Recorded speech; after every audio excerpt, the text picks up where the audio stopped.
Hi friends, 100% మీరు మాట్లాడతారు Nihali spoken English institute. ఈ వీడియోలో మనం ఎలా పడితే అలాను ఇంగ్లీష్లో ఏ విధంగా చెప్పాలో తెలుసుకోబోతున్నాం. As and how. As and how అంటే తెలుగులో ఎలా పడితే అలా అని అర్థం.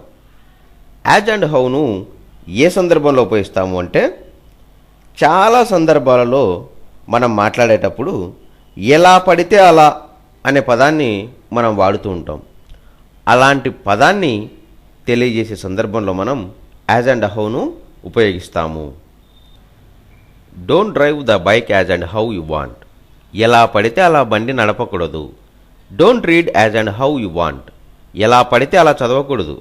Don't talk as and how you want. ఎలా పడితే అలా మాట్లాడకూడదు. Don't walk on the roads as and how you want. ఎలా పడితే అలా రోడ్లపై నడవకూడదు. As and how. As and how అంటే తెలుగులో ఎలా పడితే అలా అని అర్థం.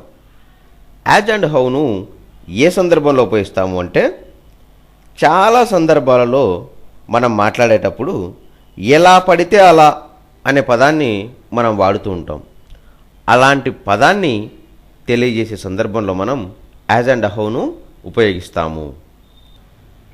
Don't drive the bike as and how you want. ఎలా పడితే అలా బండి నడపకూడదు. Don't read as and how you want. ఎలా పడితే అలా చదవకూడదు. Don't talk as and how you want. ఎలా పడితే అలా మాట్లాడకూడదు.